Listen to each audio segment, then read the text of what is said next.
पावलो आपले केला वाहे रस निर्दैवा परिस काय करी कष्ट विलासी म्या चांडाळे संसारी अद्याप तरी उपदेशी उचित अनुचित सांभाळले नाही कान्हा म्हणे काही बोलो आता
नाहीतर पुढच्या दिजेपर्यंत चालवायचं.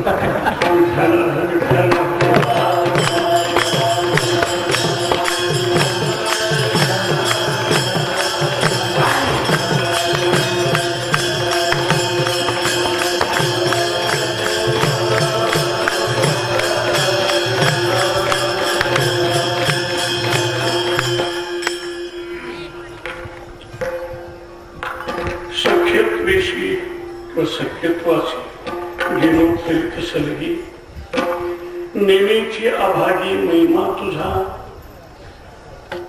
पावलो पुरे केले नाही रस निर्दैवा पुरुष काय करी.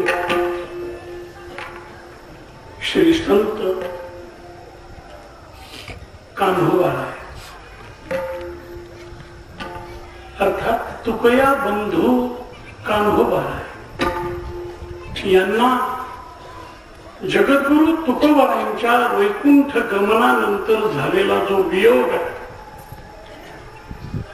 त्या वियोगातील विलाप या विलापातून प्रसवलेला प्रगट झालेला हा अभंग विठ्ठला विठ्ठला.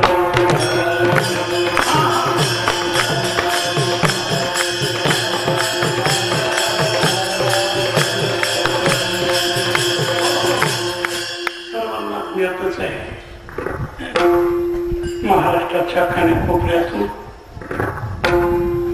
जगद्गुरु तुकोबारायांच्या या बीज उत्सवासाठी वैकुंठ गमनाच्या या सोहळ्यासाठी आलेली मंडळी आहेत आणि दुपारी त्यांच्या वैकुंठ गमनाचा सोहळाही संपन्न झाला. येथे आल्यावर माहीत झालं नाही, कळलं की दुपारी ज्यांची सेवा होती अशी हरिभक्तीपरायण संदीपान महाराज हे सेवेसाठी येऊ शकले नाही. विठ्ठला विठ्ठला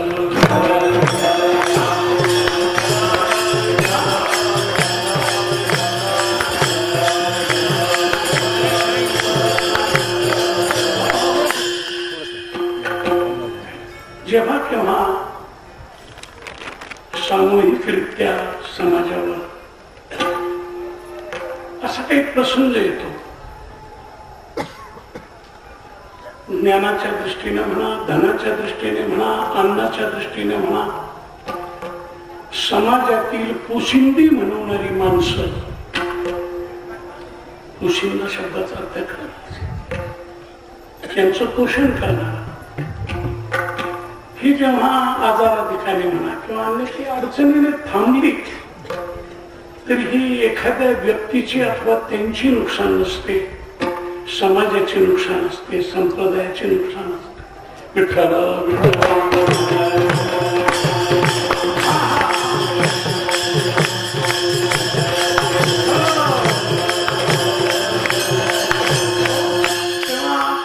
जगद्गुरु तुकोबाराय आणि त्यांच्या हृदयस्थ असलेला पांडुरंग परमात्मा त्यांचीच प्रार्थना करू की ज्या काही कारणाने अडचणीने महाराजांना या सेवेच्या बाबतीत थांबावं लागलं, त्या सेवेची वाट पुन्हा मोकळी व्हावी, लवकर मोकळी व्हावी आणि समाजाला त्यांच्यापासूनचा आनंद पूर्ववत मिळत राहावा यासाठी प्रार्थना करूया. पुंडलिक वर्णीच्या घोषामध्ये पुंडलिक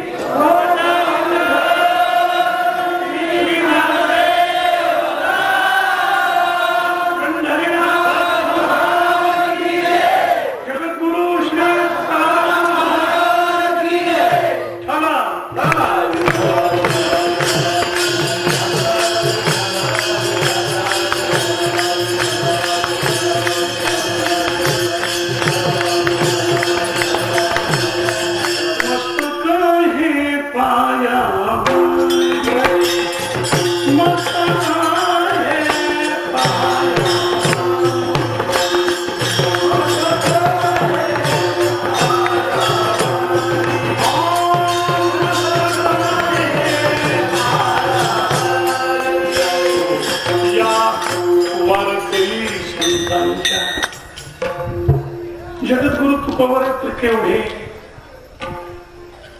त्यांचा महिमा किती मोठा, त्यांच्या पदस्पर्शाला आपले हात पूर्णही शक्य नाही, पूर्णही शक्य नाही. पण या मृत्यूलोकात एक सोय आहे, एक व्यवस्था आहे, मार्ग आहे.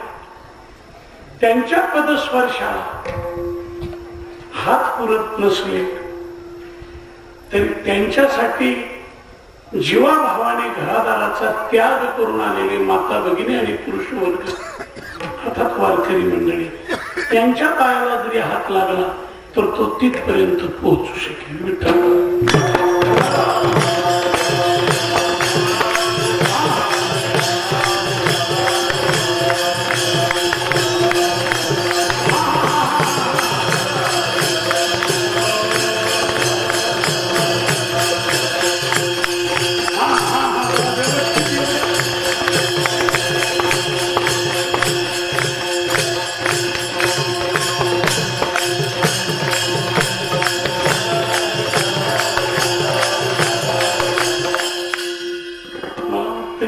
सेवा करणाऱ्याची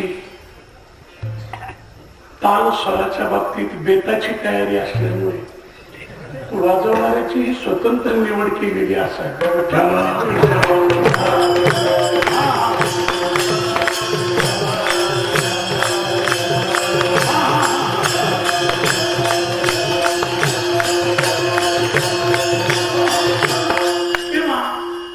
अभंग जरा अपरिचितच आहे, सर्वांच्या परिचयाचा नाही आणि मला वाटतं तो तुमच्याच परिचयाचा नाही असं नाही, माझ्याही परिचयाचा नाही.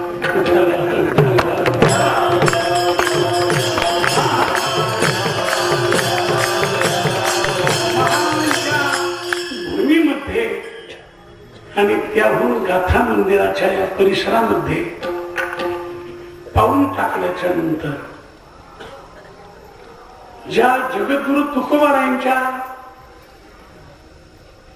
अभंगांची संपदा येथे साकार झालेली आहे त्या अभंगातील आणि ज्यांची ही अभंग संपदा आहे त्यांची योग्यता, त्यांचा अधिकार काही अंशात का होईल संपूर्णतः कळणं शक्यच नाही. संतांचा महिमा तो घडच आहे, पण काही अंशामध्ये त्यांच्याच वाटेने त्यांच्याच तोलामोलांचा अधिकार ज्यांनी प्राप्त करून घेतला त्यांच्या अक्षरातून काहीच चिंतन घडावं असा एक विचार मनात आला. विठ्ठल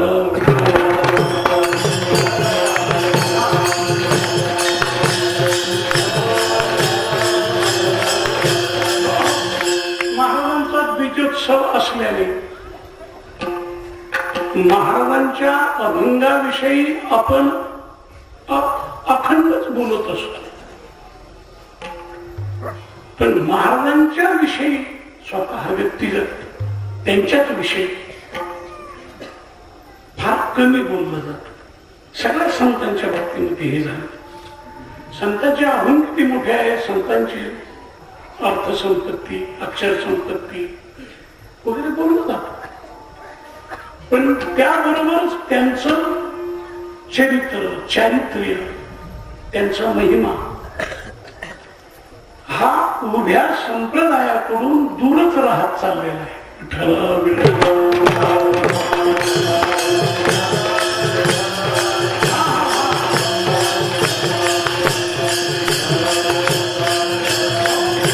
एवढी रसाळ चरित्र आध्यात्मिक चरित्र मानवी जीवनाला पदोपदी मार्गदर्शन करणारी चरित्र, उपयोगी पडणारी चरित्र, पण ही चरित्र संप्रदायाची समाजामध्ये सतत कीर्तन होत असताना सुद्धा बाजूलाच पडलेली आहे.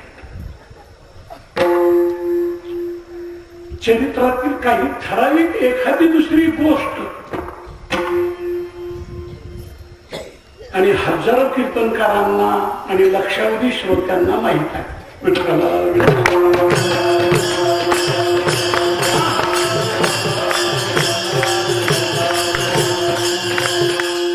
म्हणत असतो की एरवी संप्रदायातली ही हजारो कीर्तनकार मंडळी बहुतेक एकमेकाशी मतभेदात आहे. सगळ्यांची मतं जुळलेली नाही, पण संतांच्या ठराविकच चरित्र सगळ्यांना एकच माहित असणं या बाबतीत सगळ्यांचं मत ऐक्य आहे.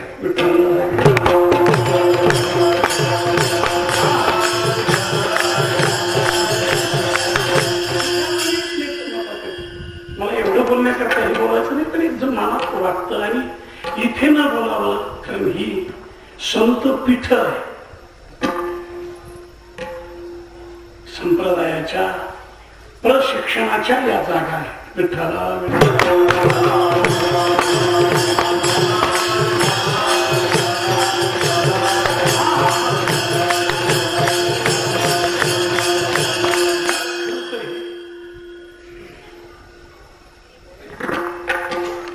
प्रत्येक क्षेत्रामध्ये शैक्षणिक असेल, सांस्कृतिक असेल, साहित्यिक असेल, या क्षेत्रात प्रशिक्षण शिबिरं घेतली जातात आणि त्या प्रशिक्षणातून प्रबोधनाची संहिता काय असावी, समाजापर्यंत त्या क्षेत्राचं प्रबोधन कसं केलं जावं याचं प्रशिक्षण एक प्रकारे दिलं जातं. आपल्या संप्रदायात बहुतांशी तसं घडत नाही, असं घडत नाही, कारण प्रशिक्षण किंवा समाजाला शिक्षण देणाऱ्या कीर्तनकारांना कोणी प्रशिक्षण द्यावं हा प्रश्नच.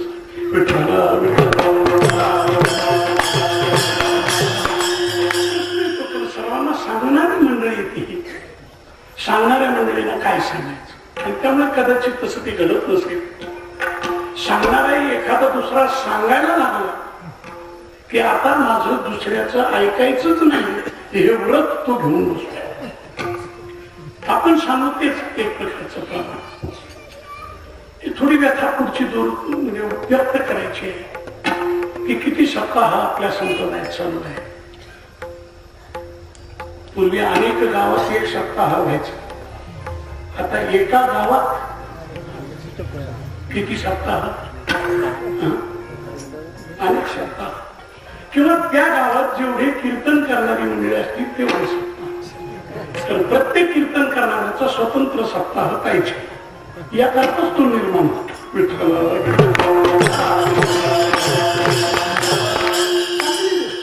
उत्कृष्ट आहे. महाराजांनी सांगूनच ठेवलंय, सदा नाम घोष करू हरिकथा. मी तर म्हणतो गावातला सप्ताह खंडितच होऊ नये, 12 महिने चालू.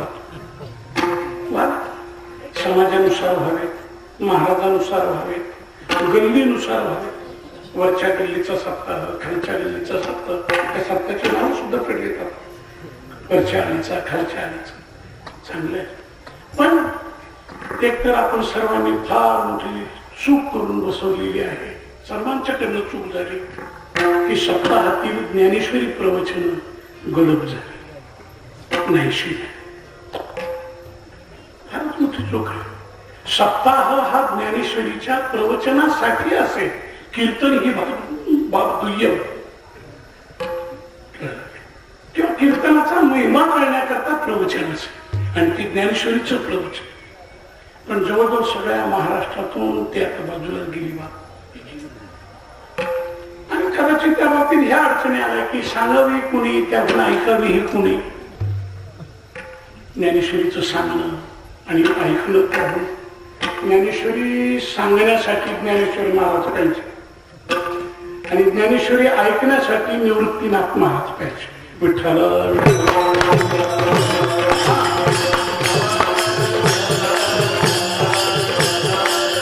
आणि असा प्रकाश संप्रदायात पडला पाहिजे.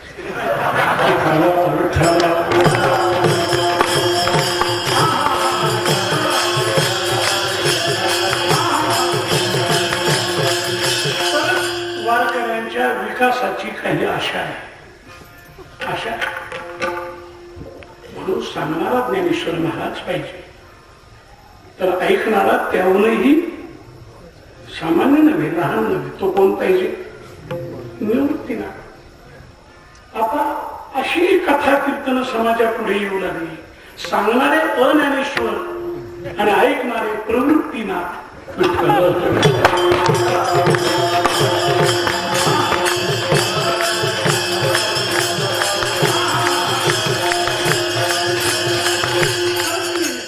घेता आली तर घ्या, तेवढा खरा इतका अधिकार नाही माझा. एक विज्ञापन आहे की नाम सप्ताह करणाऱ्या मंडळींनी नाही ज्ञानेश्वरीचं प्रवचन करता आलं. त्यांची तक्रारी आहेत किंवा अडचणी आहेत की कोणी सांगणारी नाही, कुणी ऐकतही नाही, कोणी संतही नाही. तर संत चरित्र समजण्याची काही अडचण आहे, आणि संत चरित्र सांगण्याची काही अडचण नाही. असा सप्ताहात असू नये की ज्या सप्ताहामध्ये साधू कथा नाही. विठ्ठला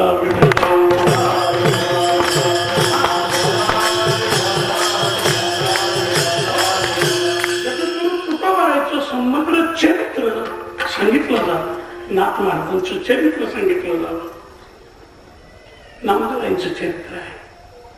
या चरित्रांना सुद्धा आपल्याला यांचा विसर पडला. सांगणाऱ्यांच्याही मस्तकात ते नाही, तर समाजाच्या मस्तकात कशी टाकली. विठ्ठल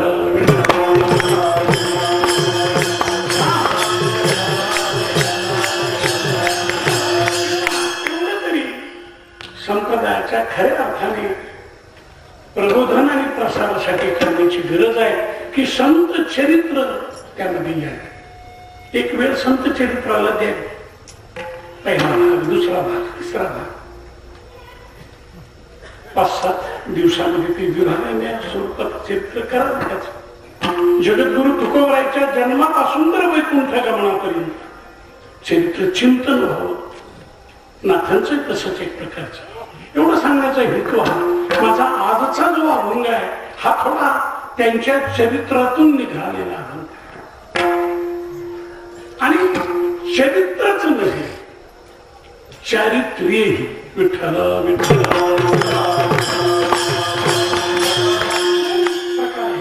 चरित्र वेगळं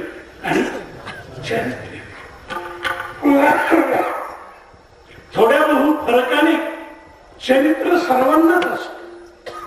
चरित्र नाही असा माणूस नाही, असा माणूस आहे जगात.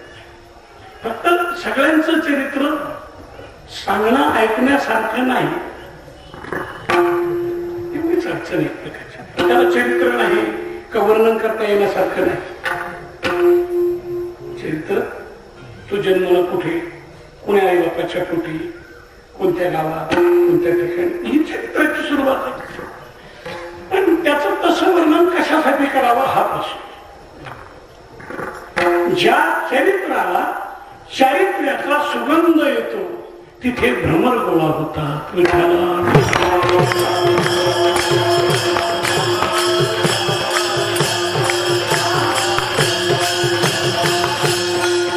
साबरकांडीच्या झाडावर भ्रमर घोंगावताना नाही पाहिजे असे कोणी, तिथे फुलंच नाही. तेवढे भ्रमराला तिथे येण्याचे काही सागरी वाहिन झाल्या, सरळा वरी फळना आत फोकळा, काष्टन झाले गळा, शिडिये जैसे, अशी निरर्थक चरित्र प्रत्येक जीवनाला आहे. आणि म्हणून त्याला चरित्र आपण म्हणत नाही. संतांच्या चरित्राला चारित्र्याची वीण तयार होते. तो एखादा कपडाच नव्हे तर एखादा भरदार शालू तयार होतो. आणि मग तो दुकानदारांनाही दुकानात ठेवा असा वाटतो. आणि भावनेचं मूल्य ज्यांच्या जवळ आहे त्यांना तो विकत घ्यावासा वाटतो.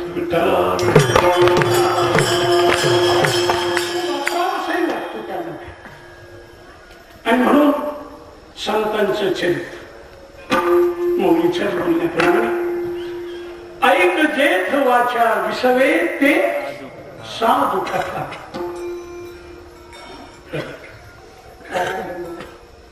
ऐक जेथ वाचा विसवे ते साधू कथा. विठ्ठल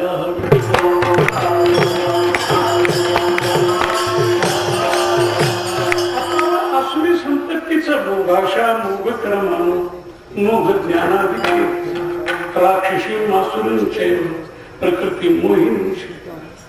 हे सर्व वर्णन केल्यानंतर भगवान म्हणता अर्जुना, अरे असुरांचं वर्णन करून वाणी शिमली, आता थकली. आता वाणीला विश्रांती मिळेल अशी साधू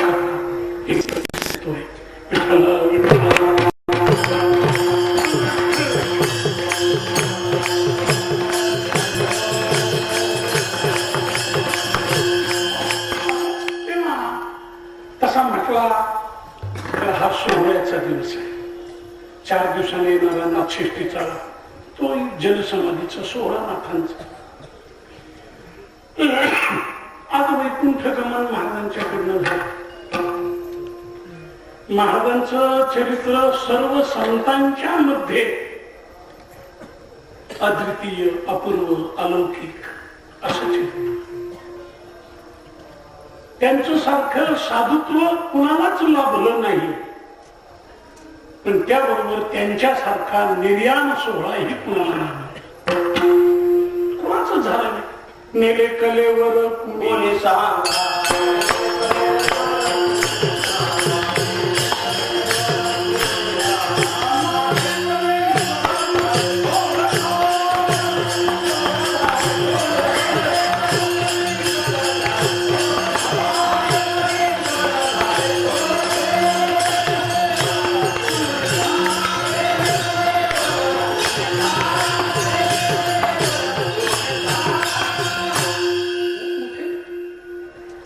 रामेश्वर भट्टांचा या बाबतीमध्ये वेगळा भाग आहे. महाराजांच्या जीवनातून जे वाङ्मय प्रस्तुत झालं असं वाङ्मय महाराजांच्या जीवनात झालं असं नाही. महाराजांच्या पेक्षा अधिक संख्येने खूप मोठ्या प्रमाणात आपल्या महाराष्ट्रात मराठी भाषिकांमध्ये वाङ्मय झालं. मराठी वाङ्मयाची परंपरा थेट मुकुंद राजापासूनही मानली जाते. मुकुंद राजाचं परमामृत ज्ञानेश्वर महाराजांचा अमृत अनुभव, खर तर अनुभव अमृत. विठ्ठल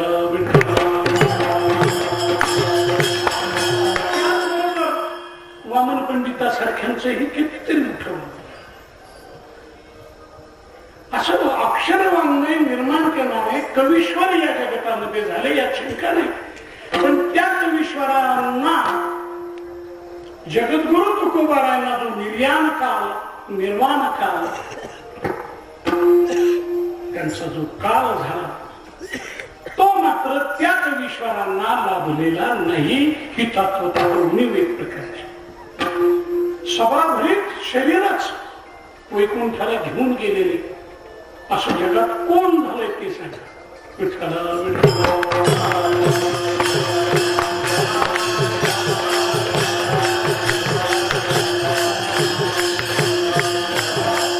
सायंकाळी आपण बघितलं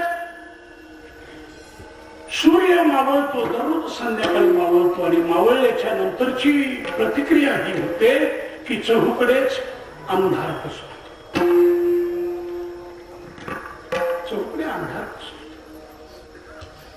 पण संध्याकाळी सूर्य मावळलं ही नित्यची प्रक्रिया आहे, प्राकृत प्रक्रिया आहे. पण संत रूपी सूर्य बहुत अंशाने माध्यमीलाच मावळलेले आहे.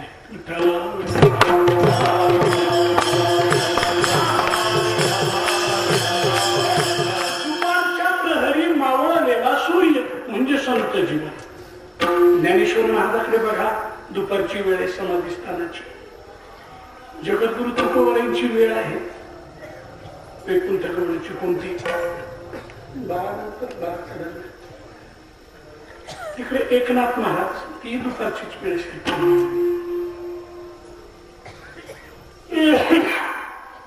नामा म्हणे आता लोकला दिनकर. त्यांनी तसं म्हटल्यामुळे मी ती दिनकराची उपमा आहे प्रकारची. सर्व जगाला पूर्ण उरेल एवढा प्रकाश घेऊन येणारा सूर्य मावळतो तेव्हा दाही दिशेला पुन्हा अंधार करतो. मला वाटतं त्या काळामध्ये ज्या दिवशी जगद्गुरु तुकोबारायांचं हे वैकुंठ गमन झालं ते अपूर्व अलौकिक झालं ही गोष्ट खरी आहे. पण असाच अंधार सर्वांच्या अंतरामध्ये पसरलेला असावा. विठ्ठला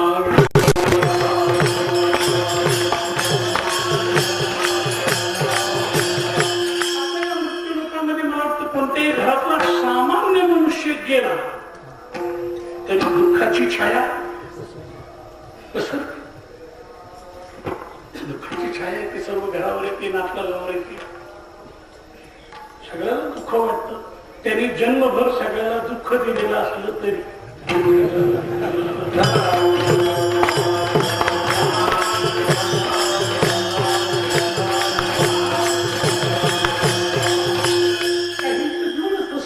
दुःखच होतं त्यांच्याकडनं. बोलणे जैशी वृष्टी बोलेल तरी वाईट, करील तरी वाईट, पाहिल तरी सगळं वाईटच.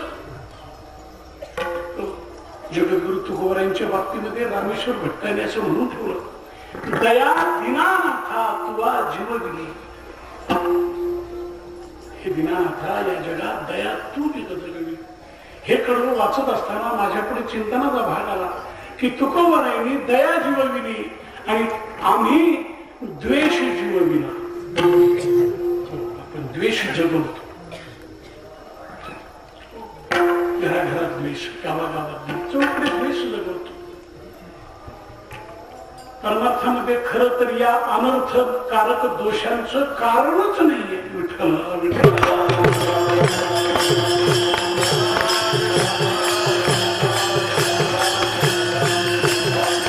कारणाने दोष द्वेष घडावा, कारणाने निंदा घडावी, काही कारण असावी त्याला.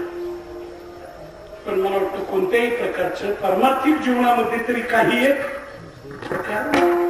संसारिकामध्ये द्वेष धुमसतो. मग काहीतरी संबंध असतात, शेताबागीचे, घरादाराचे, आणखी अन्य कशाचे. पारमार्थिक जीवनामध्ये प्रेम वात्सल्याने एकत्र आलेली ही सगळी मंडळी यांच्यामध्ये द्वेषाला वावच नाही.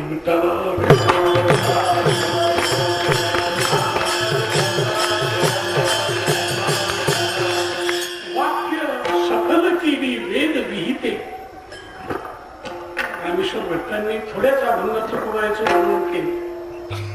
खरं आम्हाला कधी असं वाटतं की त्यावर कीर्तन करता यावं, पण ते अभंग कीर्तन करण्यासारखे आवाक्यातले नाही.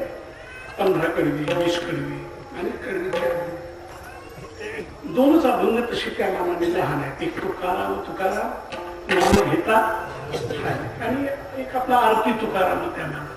हे दोन अभंग जर सोडले तर सगळे अभंग खूप.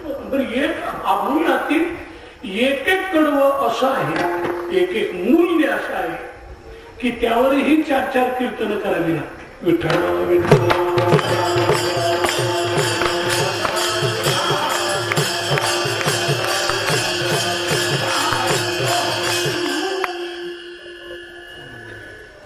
महाराजांचं वर्णन ज्यामध्ये आहे अशी अभंग संपदा कीर्तन उपयोगी कमी आहे. थोडीशी वाचावी, मनन करावी, पाठ करावी अशी भरपूर एक प्रकारची आहे. त्यामध्ये श्री संत कान्होबा आहे.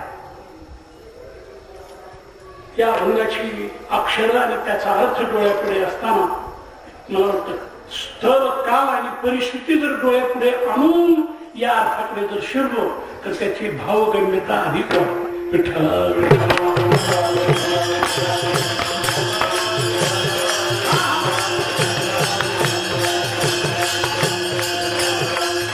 अभंग कान्होबांच्या मुखातून जगद्गुरु तुकोबारांचं निर्यात झाल्यानंतर ते वैकुंठाला गेल्यानंतर निघालेला थोडा अनुतापाचा आहे, थोडा पश्चातापाचा आहे. विठ्ठला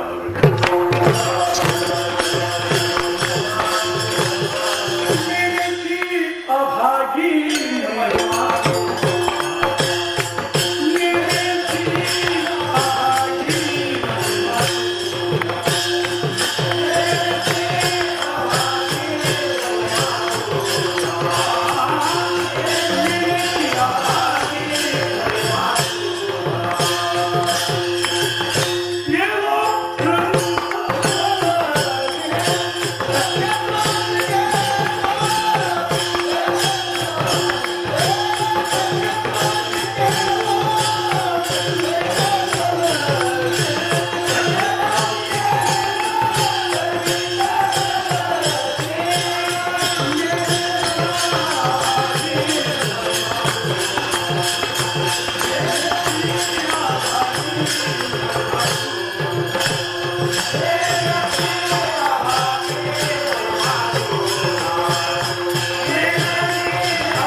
अभागी करंता असलेला मी तुमचा महिमा जाणू शकलो नाही.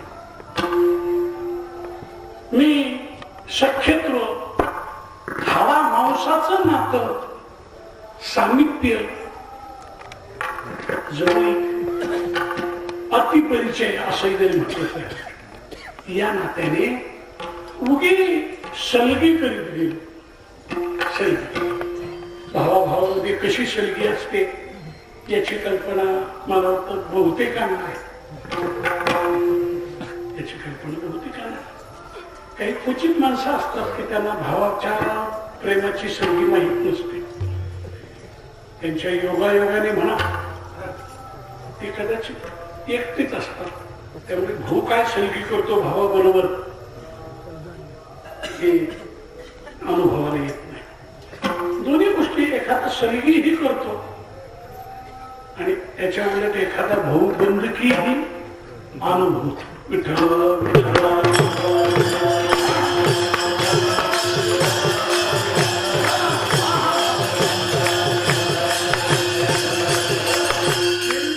आई बापाचा अट्टाहाच असतो की आपल्या लेकराला भाऊ असावा आणि भाऊ असण्याकरता आपली संसारिक जिज्ञासा ते वाढवते असतात. भाऊ मिळाला, भाऊ मिळाला. पण त्या भावाचं नशीब असतं बहिणीच मिळतात. भाऊ येण्याच्या ऐवजी बहिणी. दिवाळीच्या दिवशी दिवाळी निघण्याची व्यवस्था.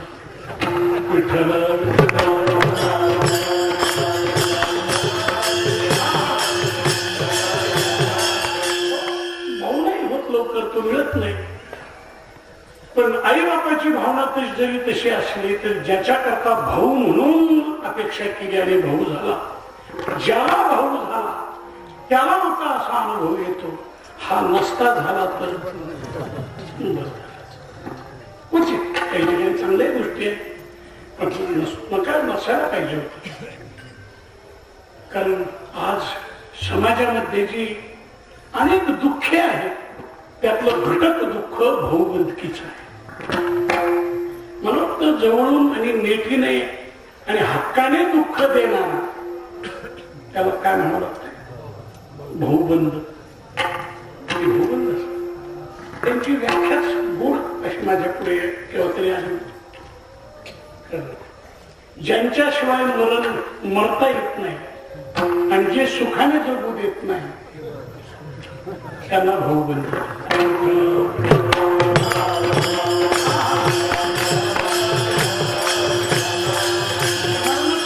मला वाटतं त्यांच्याशिवाय गतीच नाही. मरण्याशिवाय कोण पाहिजे, त्यांच्याशिवाय मरता येत नाही. पण मरता येत नाही म्हणून जर जगायला जावं तर मला वाटतं तेच काय करू देत नाही, सुखाने जगू देत नाही. अशी अवस्था आहे प्रकारची, सुखाने जगता येत नाही.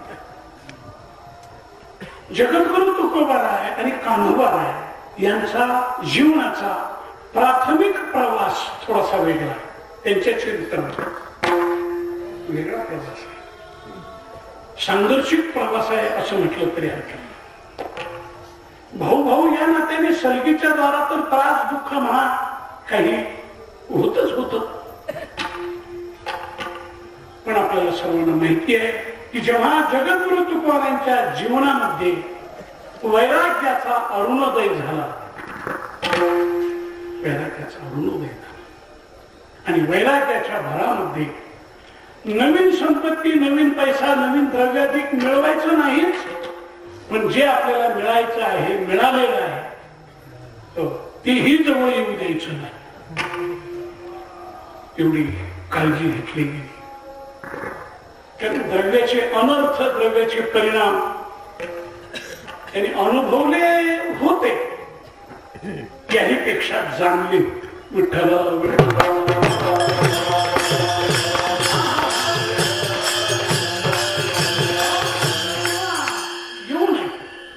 शिवाजी महाराजांचा तर तो प्रसंग आणखी स्वतंत्र आहे. पण ज्यांच्या काही समाजाकडे लोकांकडे घेणी देणी होती, सरकारी दप्तर किंवा त्यांना भेटी लिखाण अशा रीतीने होत, त्या कर्जाच्या वह्या अशा रीतीने म्हणतात त्याला काहीतरी, ह्या सुद्धा इंद्रायणीमध्ये बुडून टाकल्या पाहिजे. या निर्णयावर महाराज हे बुडवण्याचे प्रसंग महाराजांच्या जीवनात दोनदा आले. एक कर्जाच्या वह्या स्वतःच्या हाताने बुडवल्या आणि अभंगाच्या वह्या नाईलाजाने बुडवाव्या, त्या बुडवायला लावल्या. विठ्ठल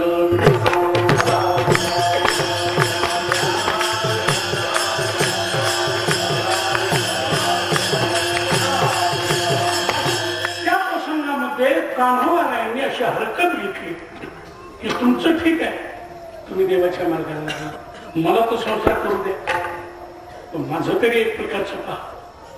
आणि काही केलं तर त्या वह्याने बुडू देणार नाही. कारण अर्थात समंजस भूमिका, विशाल भूमिका तो बोलायची. त्याच क्षणाला सांगितलं चला वह्याचीच वाटे करा, तुझ्या वाट्याच्या वह्या तुझ्या जोड, माझ्या वाट्याच्या, तुझ्या वाट्यात तुम्ही नाही बुडवणार पण माझ्या वाट्याची नाही बुडवणार. त्या बुडवण्याशी तसा पुढचा पारमार्थिक जीवनाचा आणि समाज तसा काही संबंध नव्हता. पण ह्या जर राहिल्या तर हेही चित्तामध्ये एक बंधन राहील आणि परमार्थ शुद्ध तेव्हा होतो. कोठेही चित्ताची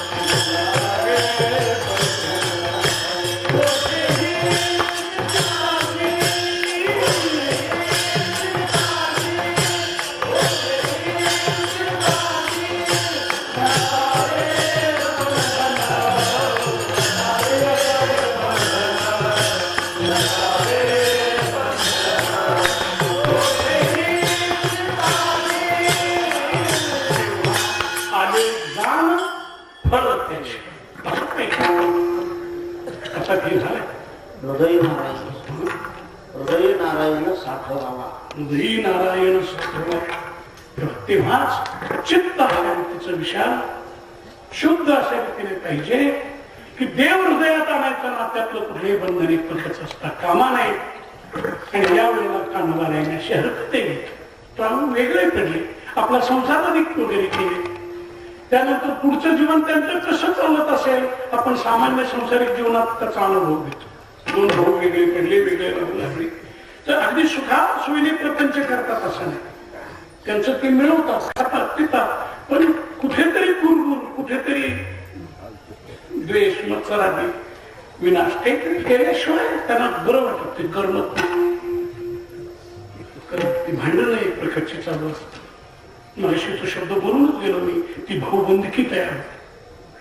तो शब्द मोठा बोल आहे, भाऊबंद आपल्याला शब्द आहे महाराष्ट्रीयांचा. इकडे पुण्याकडे फक्त भाऊकी शब्द आहे आणि दुसरा भाऊबंद. केव्हा तरी मी त्याचं चिंतन असं केलं होतं गमतीने परिस्थितीकडे पाहून की भाऊबंद कोणाला म्हणायचं, ज्यांच्याशी बोलणं बंद, ज्यांच्या घरी जाणं येणं बंद, ज्यांचं नाव घेणं बंद, ज्यांचं चांगलं चिंतन करणं बंद, त्यांचं नाव ते भाऊबंद.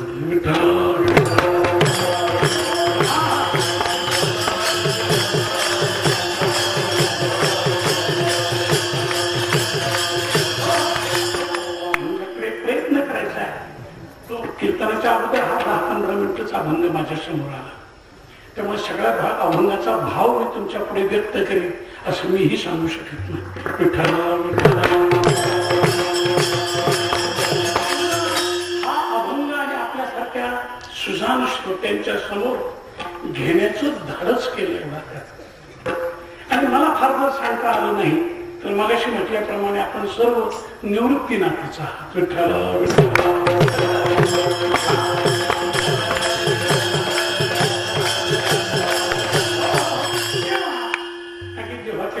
चिंतनाचा प्रसंग विश्वव्यापक जीवन बनविणारे जगद्गुरु तुकोबार आहे. आपल्या कौटुंबिक जीवनाशी ही किती समरस होते, किती तद्रूप होते, किती एकरूप होते.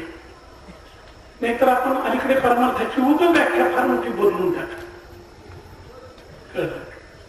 घरी माता पिता धड बोली नाही संसारा आणि विश्वभरी आधारा मूर्ख जैसा असं ज्ञानोबाराने जे म्हटलं ते आपल्याला भक्ती मार्गामध्ये अनुभवाला येत आहे की आई वडील माता पिता बंधू भगिनी यांच्या बाबतीत वैराग्य दाखवायचं आणि पुन्हा सगळा जन्म सगळ्या लोकांच्या बाबतीत याला भाऊ म्हण, त्याला बहीण म्हण, याला आई म्हण, त्याला बाप म्हण असं करतच जीवन जगायचं.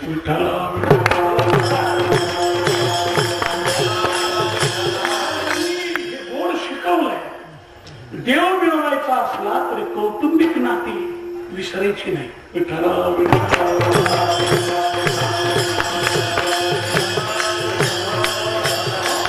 महाराजांच्या अभंगामध्ये जरा अनुरेणुत्वाने जर तुम्ही पाहिलं, महाराज त्यांच्या बाबतीमध्ये खूपच उदास असते तर त्यांची एवढी आठवण महाराजांच्या वैकुंठ गमनानंतर त्यांच्या कुटुंबियांना झाली नसते. अकरंदती बाळे, ही बाळ घरातली लहान मोठी मुलं, भगवानाची मुलं आक्रमू लागली, आक्रोश करू लागली, तुकोबाला गेली.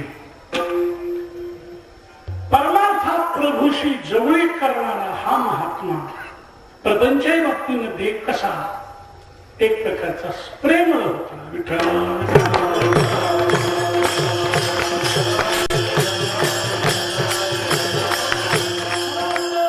कौटुंबिक जीवन ही प्रभूच्या वाटेने जाण्याची दोन्ही बाजूची एक पांधी आहे. आपल्याकडे काही शेतीवर जाताना पांधीचा रस्ता असतो, ते मध्ये वाट असते पण दोन्ही बाजूने काठी खोपाटी असते, दोन्ही बाजूने काठी असतात. इकडे तिकडे जाऊ नये. ज्या गावी ज्या शेतात जायचं तिथपर्यंत मनुष्य पोहोचला पाहिजे त्याकरता या काठी कुपाटीचा उपयोग.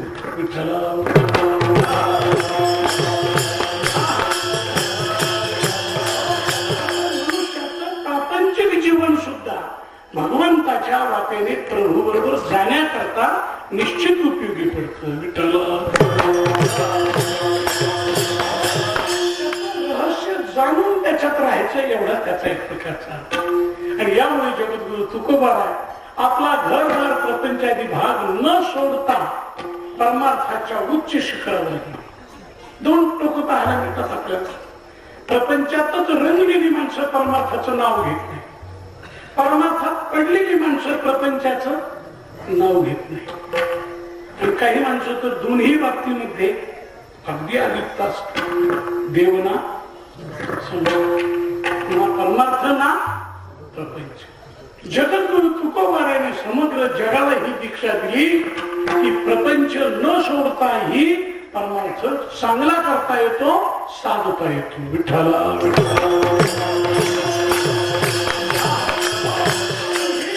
लक्ष ठेवलं पाहिजे. केला प्रपंचात राहिले म्हणजे फार घरदाराची भरून काढले असेल, त्यांच्याच करता काही करत राहिले असे नाही. प्रपंचात राहिले त्याकरता काही केलं असं नाही. त्यांचा पूर्ण विश्वास भगवंतावर असतो की आपलं प्रभू पाहत, आपलं देव पाहत. भक्ताने चिंतन करायचं आहे, चिंता करायची नाही.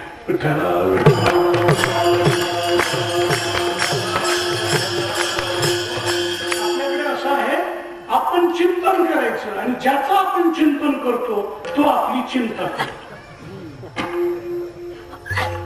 ते एकवटोनी जय क्षणी अनुसरले माझी वाहनी, तेव्हाची तयाची चिंतवनी मदची पडली. विठ्ठला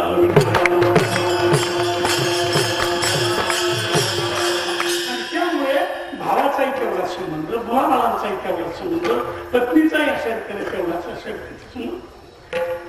आणि अशामुळे प्रापंचिक आणि जवळची माणसं सख्यत्वाने सलगी करत असतात.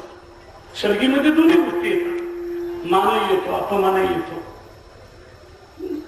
धीटपणाने बोलणं यासारखं येते, काही चुका येतात, काही बरोबर येतं. काय नाना प्रकारचं एका आसनावर बसणं काय. सलगी ही करते, नुकसान करते. मर्यादा वगैरे ही काही वेळेला सांभाळली जात नाही. विठ्ठला विठ्ठला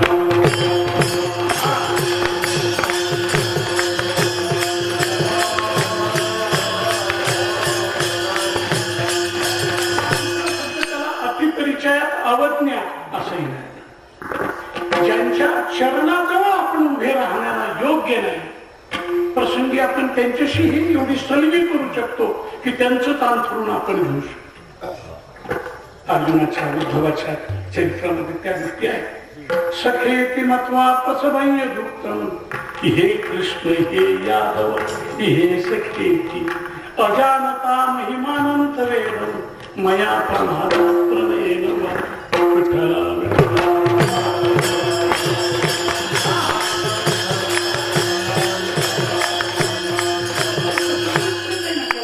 प्रवेश करून घ्यायचा एकदा की असंच अनुभव आहे. आणि असं म्हणतात, ज्या वस्तूची प्राप्ती झाली त्या प्राप्तीमध्ये त्या वस्तूचं महत्व कळत नाही. हा मोठा एक नियतीचा तो दोष आहे. प्राप्ती महत्व कमी करत असते आणि जेव्हा पुन्हा अप्राप्ती होते तेव्हा तो महिमा कळू लागतो. हा दोष जर मानवाच्या मनात नसता तर आई बापांना एवढा वनवास आला. आता आई बापाचं जीवन वनवास याचं कारण आहे प्राप्ती. खरे चटके तेव्हा बसतात, खरे चटके तेव्हा बसतात जेव्हा मातृछत्र हरत, मातृछत्र हरत, पितृछत्र हरत आहे तोपर्यंत नाही. तर बोललं गेलं गमतीनं माझ्याकडं पूर्वीच्या काळात तो दळण्याचा प्रसंग. आणि प्रत्येक मनुष्य आज तरी असा आहे की त्याची आई त्याला दळूनच भाकरी करून ठेवणार. आई काय करते, स्वतः दळते, भाकरी करते. आणि पत्नी बाई हिचं नातं वेगळं आहे. आई दळून खाऊ घालत असते, बायको दळायला पाठवत असते.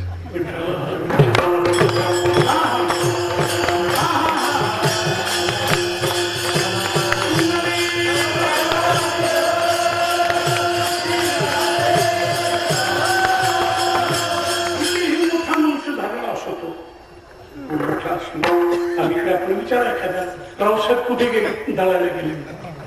त्या राव शब्दाचं मातेला आणि साहेब शब्दाचा मुद्दाच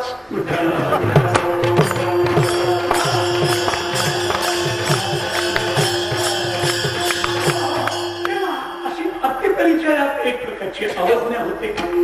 प्राप्ती ही महत्व कमी करते आणि अप्राप्ती जीवनामध्ये त्या वस्तूचं महत्वाचा प्रकाश करते.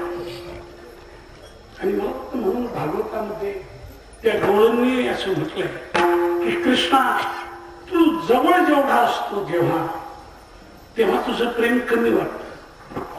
जेव्हा तू आमच्यापासून दूर असतो तेव्हा तुझ्याविषयीचा प्रेम अधिक वाढतो. दूरच वाटतं ही हा गुण आहे. विठ्ठला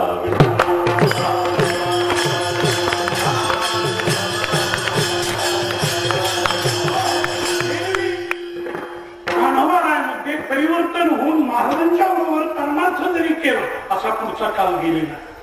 त्यांनी जीवन समर्पित केलं. माझा वेळ संपत आलेला असेल कारण त्यांना पंचायत थोडी मी असं म्हणणार होतो की त्रेतायुगामध्ये राम, प्रभू आणि लक्ष्मण ही जी भाऊची जोडी आहे भावाची, तीच कलियुगातील तुकोबाराय आणि कान्होबाराय यांची जोडी. असं म्हणण्याचं मी धाडस करतो कधी कधी की ज्ञानेश्वर महाराज हा श्रीकृष्णाचा अवतार मानला जातो, तर जगद्गुरु तुकाराम महाराज हा रामाचा अवतार का मानू नये. निक्षेप समर्थ आपलं रामेश्वर भट्टाने आणलाच. आरतीमध्ये उपलब्धी दिली. राघवे सागरा वृत्तीने आणि संसारामध्ये मी तुला आतापर्यंत अनेक कष्ट दिले आणि अध्यात्मवरील तरी उपदेश. एरवी जगद्गुरुत्व ही पदवी ज्यांना प्राप्त झाली, जगाला ज्यांनी उपदेश केला त्या तुम्हाला मी उपदेश करत असतो. विठ्ठला उपदेश करावा, मी 4 गोष्टी सांगाव्या असा अज्ञान एक प्रकारचं मला दिसून आलंय. म्हणून अध्यात्मवरील तरी उपदेश.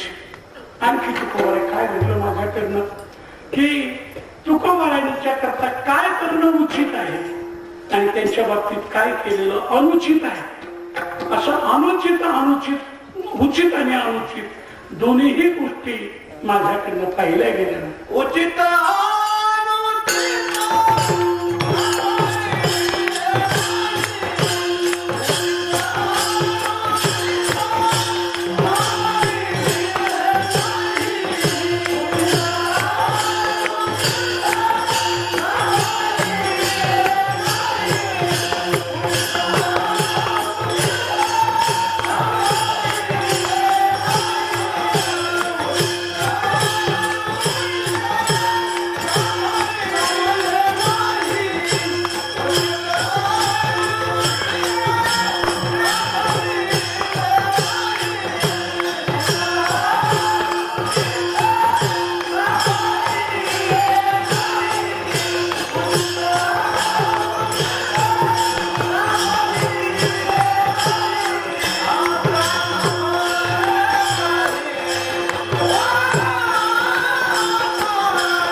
बाबांनी म्हटली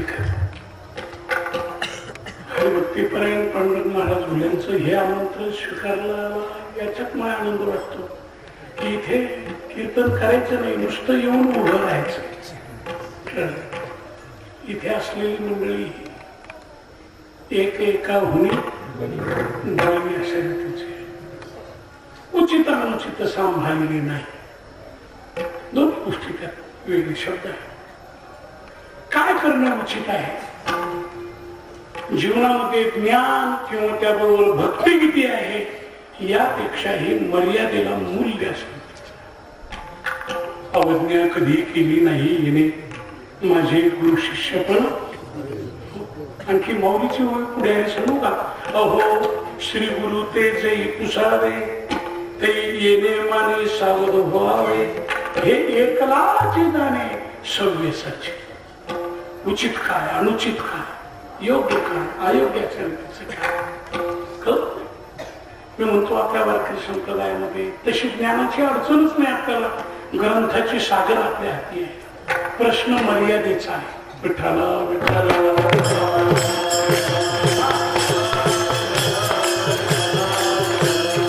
कथा कीर्तन करणारी मंडळी काही ज्ञानाने कमी आहे. ज्ञानच आहे त्यांच्या. पण मग थोडीशी अडचण कुठे येते की त्या मर्यादा सगळ्याच मर्यादा सांभाळल्या पाहिजे. कीर्तन मर्यादा आहे, ज्येष्ठ श्रेष्ठांची मर्यादा आहे, समाजात मर्यादा आहे, अनेक काही मर्यादा.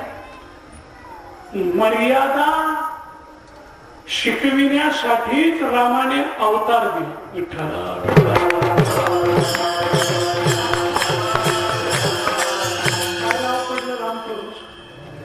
मर्यादा पुरुषोत्तम. मर्यादा पुरुषोत्तम नव्हे, मर्यादेने राहतो तो पुरुषोत्तम.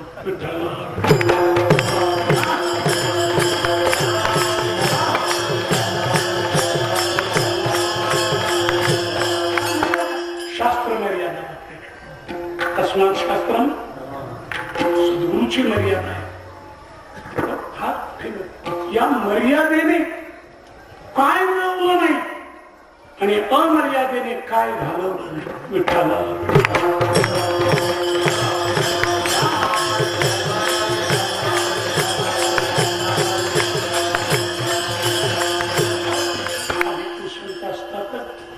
आणि तुकोबराविषयीचे हे शब्द आहे.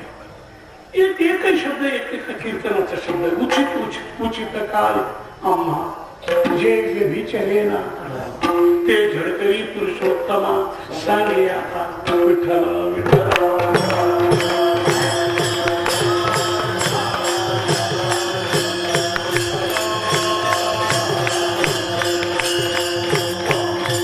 पूज्य व्यक्तीच्या श्रेष्ठ व्यक्तीच्या बाबतीत ह्या दोन्ही गोष्टी असतात.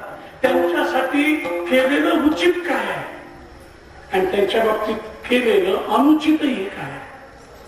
जे करू नये ते करणं ते अनुचित आणि करायला पाहिजे ते करणं उचित.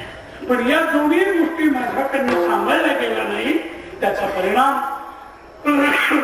तुमचा खरा आनंद मी भोगू शकलो नाही. हा अनुताप कान्होबरायांच्या जीवनामध्ये आहे. आणि मला वाटतं अशा स्वरूपाचा अनुताप ही मानवी जीवनाची खरी संपत्ती आहे. खरं सुख एक प्रकारचं आहे.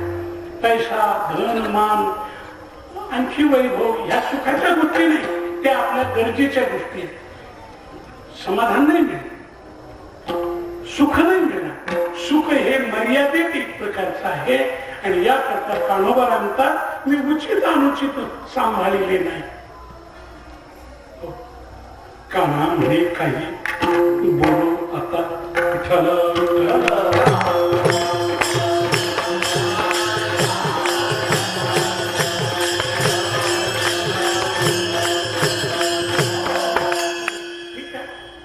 संपत आला असेल म्हणजे अन्य शब्दासंबंधीचं काही चिंतन एक एक शब्द त्यातला उचलला.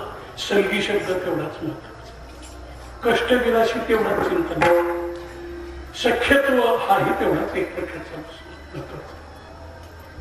मला वाटतं इथे फार बोलण्याची गरज नाही. सागरच भरलेली मंडळी इथे आहे. फक्त ते चिंतन तुमच्या समोर करण्याचं धाडस केलंय एवढा त्याचा अर्थ आहे. ही सेवा समाप्त करत असताना प्रवासातून जेव्हा इकडे आलो देहूकडून जाताना महाराजांचं दर्शन झालं. तेथे सेवाही झाली. मग सकाळी गाथानंतर दर्शनासाठी आलो आणि दर्शन घेतल्यानंतर चौकडच्या गोष्टी पाहिल्या. हे सगळं विश्व उभं करत असताना पांडुरंग महाराजांचा माथा गाथा उभारणीमध्ये निश्चित महत्वाचा आहे. पण या प्रकल्पाला ज्यांचे ज्यांचे हात लागले ते आणखीच हातही धन्य आहे. विठ्ठला विठ्ठला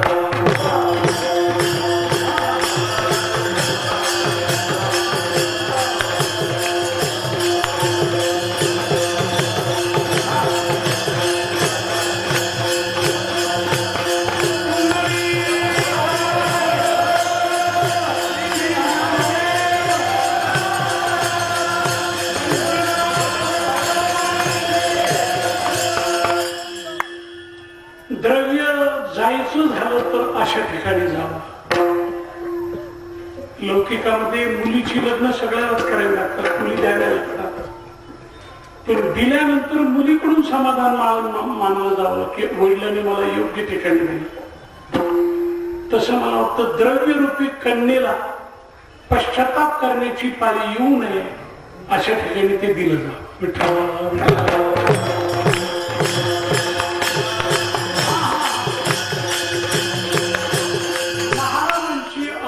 संपत्ती जतन करण्याकरता ज्यांची संपत्ती उपयोगात आली ती संपत्ती ही सार्थ झाली.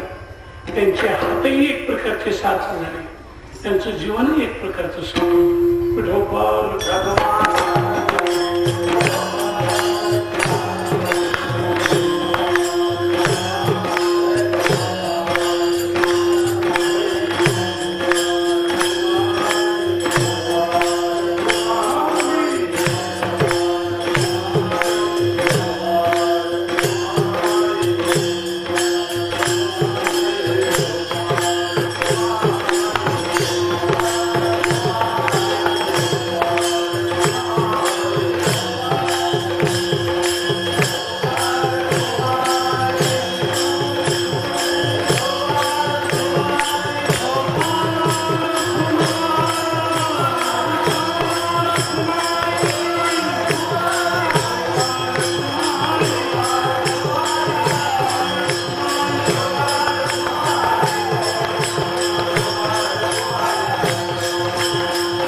सूर्य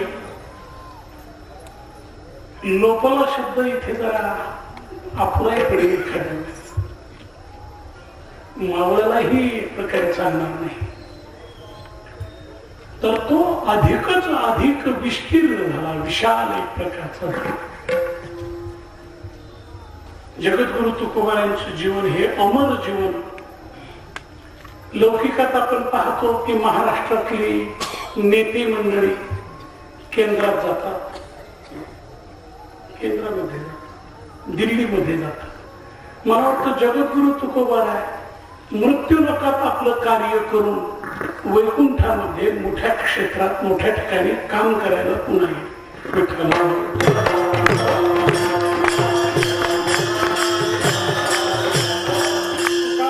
गाजे वैकुंठी सोहळा आणि या ही भूमंडळा माझी.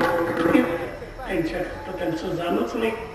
त्यांची गाथा हीच त्यांचं विग्रह आहे, त्यांचं शरीर आहे.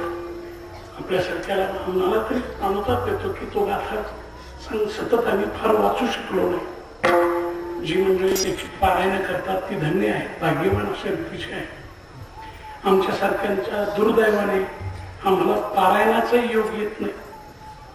पारायण करणारी भाग्यवान मंडळी. आम्ही त्या अभंग गाथ्यातील एखादा अभंग आणि तोही पूर्ण पाठ नसलेला त्याच्यावरच जीवन निर्वाह करत असतो. विठ्ठल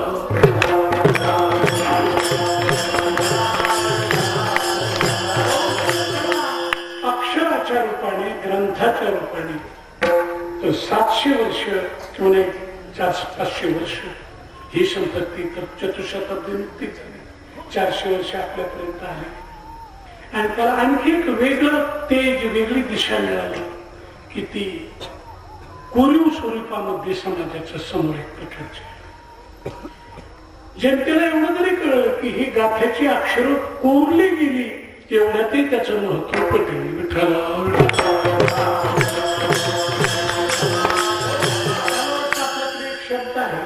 तो ती माणसं अशी बोलली, तो मनुष्य असा बोलला की त्यांचे शब्द हृदयामध्ये कोरून ठेवले.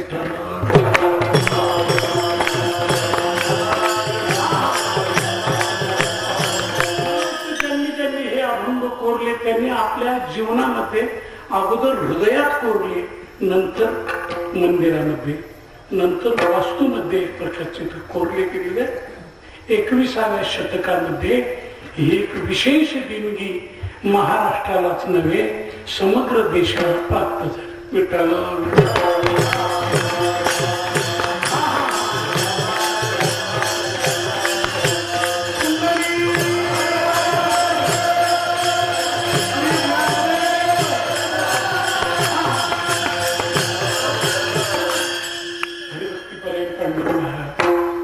त्यांच्या बरोबर कष्ट, त्यांच्या इतकीच कष्ट घेणारी सहकारी मंडळी, त्यांची विश्वस्त मंडळी, सेवाभावी मंडळी आणि महत्वाची देणगी देणारी लक्षावधी रुपयाचं दान, या सगळ्याच मंडळींना धन्यवाद देऊन सेवेला विराम देऊया.